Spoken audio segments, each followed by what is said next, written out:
अगर निगाहें हो मंजिल पर और सही कदम हो राहों पर, तो ऐसी कोई राह नहीं जो मंजिल तक ना जाती हो।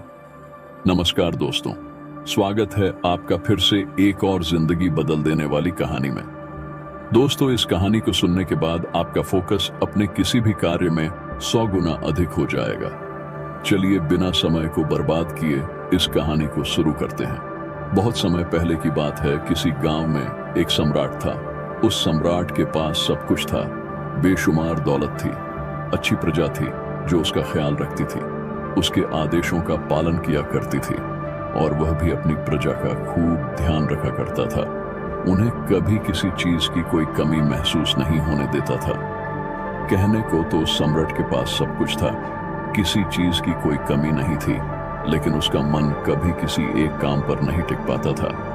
वह जब भी किसी भी चीज को करने का प्रयास करता तो उसका ध्यान कहीं भटक जाता। इस चीज को लेकर वह बहुत चिंतित रहता था। कई बार वह अपने बगल के राज्य के राजाओं से भी मिला था और सभी ने उसे अलग अलग राय दी थी। सभी ने उसे अलग अलग तरीके बताए थे। जो भी तरीके उस सम्राट ने सुने थे, उन तरीकों को अपने जीवन में उतारा, लेकिन उन उपायों से उसे कोई लाभ न मिला, जिसके कारण वह हमेशा चिंतित रहता, परेशान रहता। कई बार तो रातों को उसे नींद भी नहीं आती और वह केवल करवटें बदलता रहता। एक दिन सम्राट के कानों तक एक बात पहुंची कि उसके राज्य में एक ऐसा असाधारण व्यक्ति है जिसके शब्द अनमोल है, जिसके एक एक शब्द में जीवन का रहस्य छुपा है, जीवन का सत्य छुपा है। और उस व्यक्ति से मिलने के लिए लोग दूर दूर से आते हैं, क्योंकि हर व्यक्ति की समस्या का समाधान वह बहुत ही सरलता और आसानी से करता है। यह बात सुनकर सम्राट बहुत प्रसन्न हुआ। उसे लगा कि अब उसके सवालों का जवाब उसे मिल जाएगा।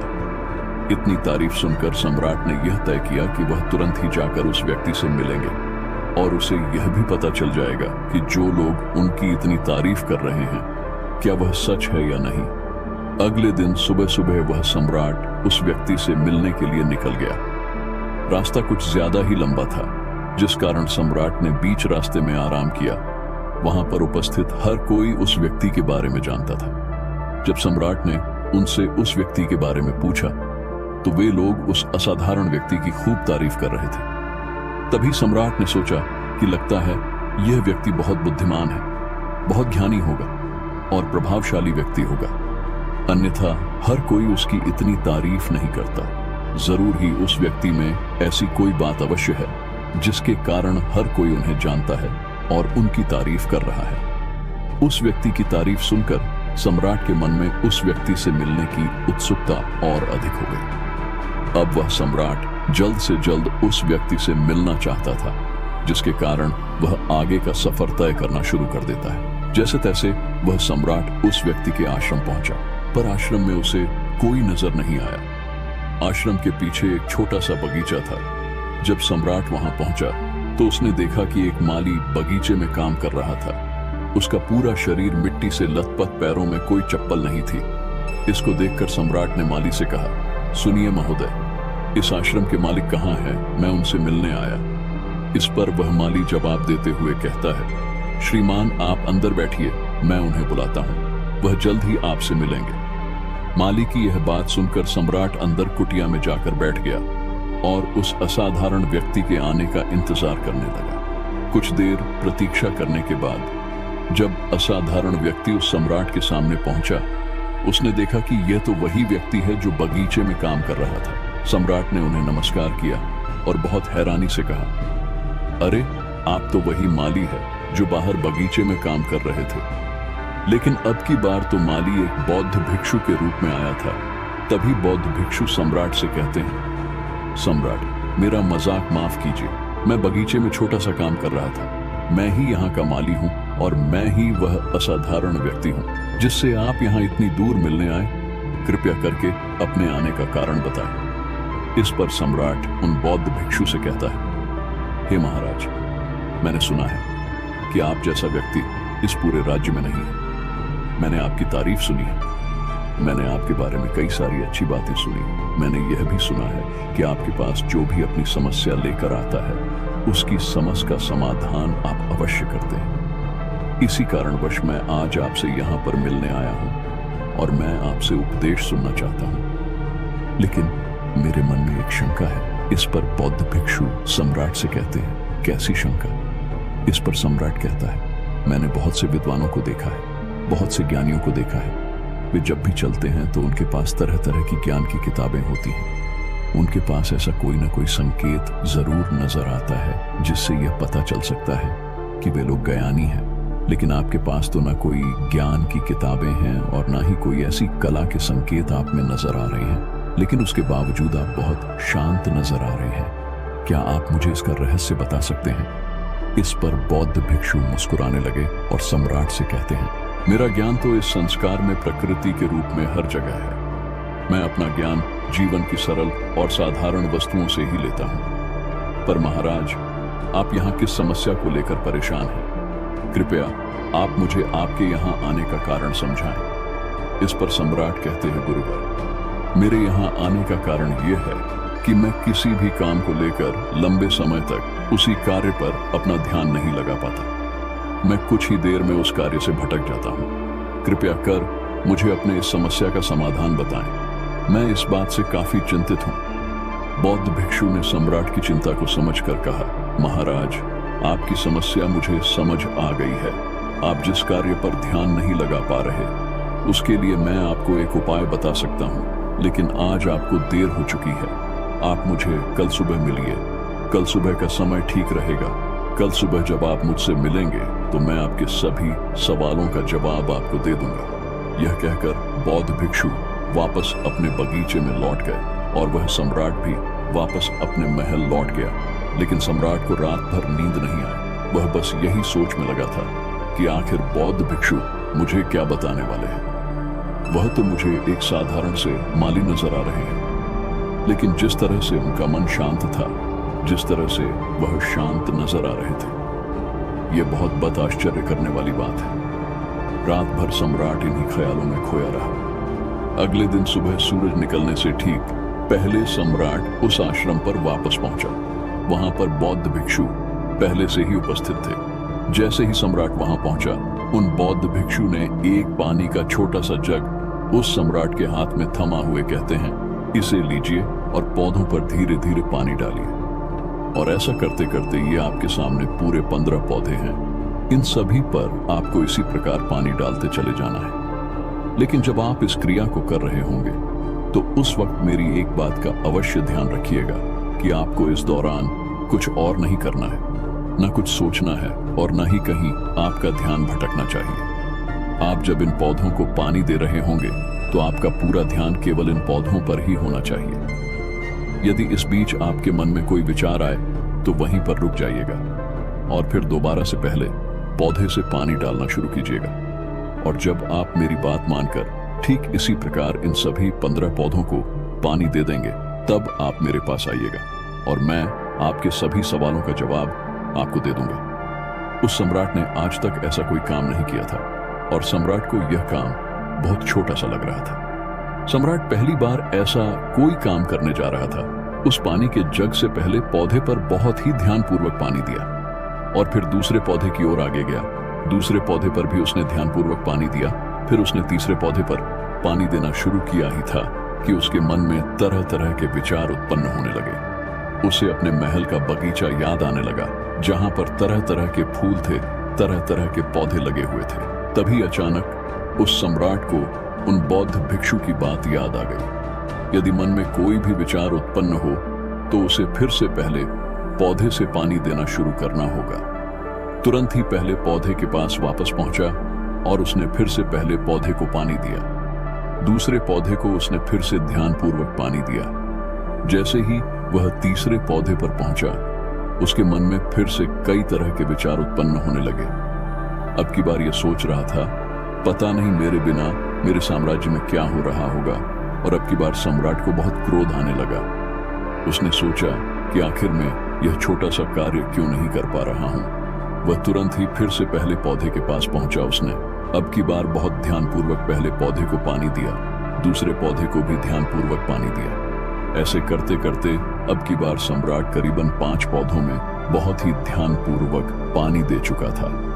लेकिन अब की बार जैसे ही उसने छठे पौधे पर पानी देना शुरू किया, उस पानी को देखकर सम्राट के मन में नदी के विचार उत्पन्न होने लगे और सम्राट अब बहुत परेशान हो चुका था। जितनी बार वह पौधों को पानी देने का प्रयास करता है, हर बार वह असफल हो जाता। उसका मन उतना ही ज्यादा व्याकुल होता जाता और वह खुद पर क्रोधित हो जाता है। सम्राट यह बात बहुत अच्छी तरह से जानता था कि वह भिक्षु उसकी परीक्षा ले रहे हैं। वह बहुत बुद्धिमान था, इस कारण उसने उन बौद्ध भिक्षु के सभी नियमों का पालन करना जरूरी समझा। सम्राट जितनी बार भी कोशिश करता है, हर बार वह असफल हो जाता है। उसका मन उतना ही ज्यादा व्याकुल होता जाता है, हमेशा खुद को किसी न किसी विचार में उलझा हुआ पाता। ऐसे ही करते करते सुबह से शाम का वक्त हो चुका था, लेकिन अब तक वह सम्राट पूरे 15 पौधों में पानी नहीं दे पाया था। जब बौद्ध भिक्षु लौटकर शाम को वापस आश्रम लौटे, तो उन्होंने देखा कि वह सम्राट थक हार कर बैठा हुआ है और तरह तरह की बातों में उलझा हुआ है। तभी बौद्ध भिक्षु सम्राट के पास पहुंचे और कहने लगे, हे सम्राट, मैं तुम्हारी ईमानदारी से बहुत खुश हूं। तुमने अपने कार्य को पूरे मन और लगन के साथ करने का पूरा प्रयास किया, इसलिए जो बात मैं तुम्हें बताने जा रहा हूं, उसे बहुत ही ध्यानपूर्वक सुनना और समझने का प्रयास करना। जब हमारा मन विचारों से खाली हो जाता है, तब उसमें मन का असली स्वरूप नजर आता है। तब साधारण सा काम भी हमें ज्ञान और शांति देता है। इस पर सम्राट उन बौद्ध भिक्षु से कहता है, हे महाराज, पर यह कैसे संभव है? मैं तो जब भी कोई कार्य करता हूं तो मन में कई तरह के विचार उत्पन्न होते हैं और मैं उन विचारों में फंस कर रह जाता हूं और वहां से बाहर निकलने का कोई रास्ता मुझे नजर नहीं आता। तभी बौद्ध भिक्षु मुस्कुराने लगे और सम्राट से कहते हैं, हे सम्राट, तुम पौधों में पानी नहीं डाल रहे थे, तुम तो जल्दी जल्दी अपने इस कार्य को बस खत्म करना चाहते थे।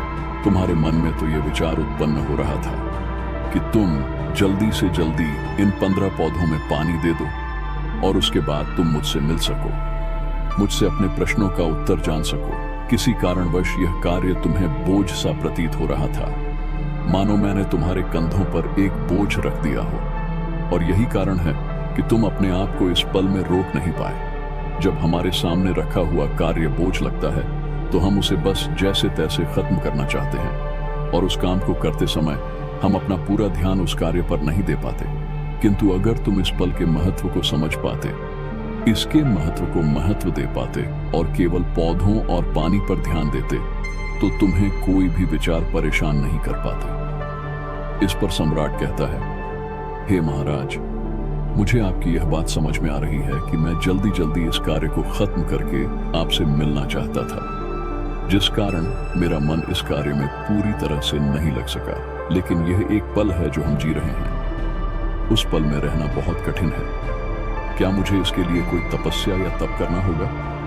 इस पर बौद्ध भिक्षु एक बार फिर मुस्कुराने लगे और सम्राट से कहते हैं, जिस शांत मन की तलाश तुम कर रहे हो, वह शांत मन तो पहले से ही मौजूद है, वह तो पहले से ही तुम्हारे भीतर है। इसके लिए तुम्हें कहीं भी जाने की कोई आवश्यकता नहीं है और ना ही तुम्हें कहीं शांत जगह जाने की आवश्यकता है।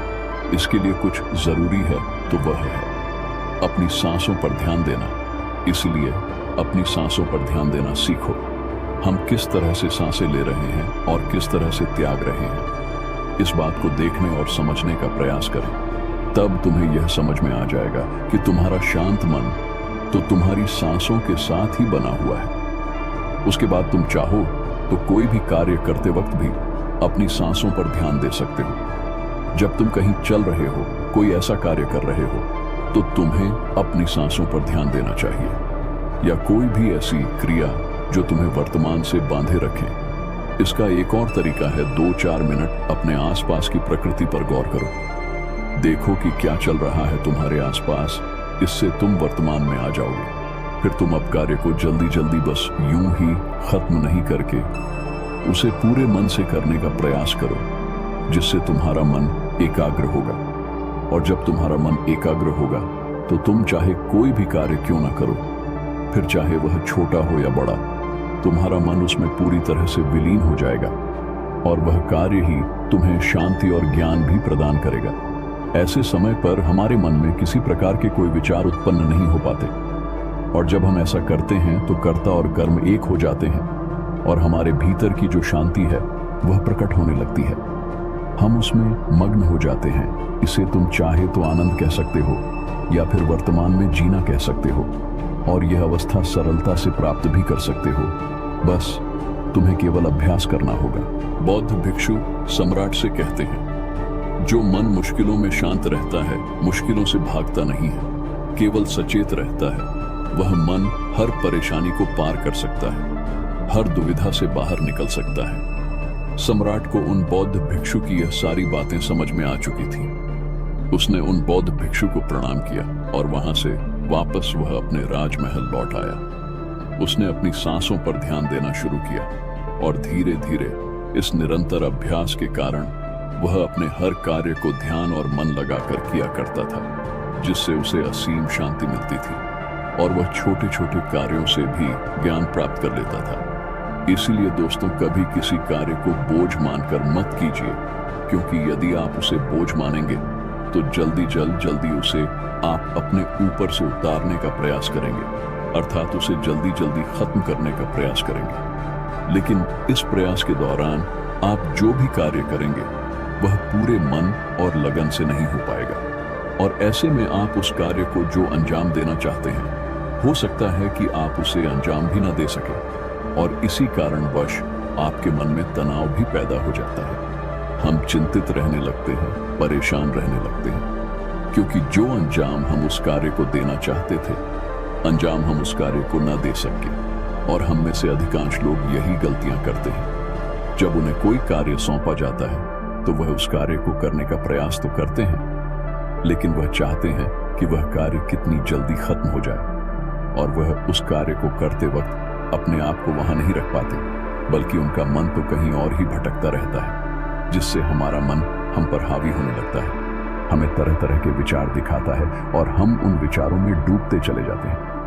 हम उन विचारों में फंसते चले जाते हैं और फिर वहां से हमें निकलने का कोई रास्ता नजर नहीं आता, जिससे हमारे मन में तनाव पैदा होने लगता है। हम बहुत परेशान रहने लगते हैं। हम चाहकर भी किसी कार्य को नहीं कर पाते, और जो कार्य हमें वर्तमान की ओर ले जा सकता था, उस दरवाजे को हम खुद ही बंद कर देते हैं, क्योंकि वह कार्य हमें बोझ लगने लगता है। इसलिए जब भी आप कोई कार्य शुरू करना चाहते हैं तो उससे पहले अपना पूरा ध्यान अपनी सांसों पर केंद्रित करें, और फिर आप चाहे तो अपने काम के दौरान भी अपनी सांसों पर अपना ध्यान लगाए रख सकते हैं। और यही सांस का जो ध्यान है, ये आपके काम के ध्यान में परिवर्तित हो जाएगा, और इस कार्य में जो भी कठिनाइयां उत्पन्न हो रही हैं उसे आप पल भर में सुलझा देंगे। फिर चाहे कैसी भी विपरीत परिस्थितियां आपके सामने क्यों ना आ जाएं, आप उस कार्य को पूरे मन और लगन के साथ पूरा करके ही रहेंगे। दोस्तों, आज के लिए बस इतना ही। उम्मीद करता हूं कि आपको इस कहानी से बहुत कुछ सीखने को मिला होगा। आपको ये कहानी कैसी लगी हमें कमेंट करके जरूर बताएं। धन्यवाद।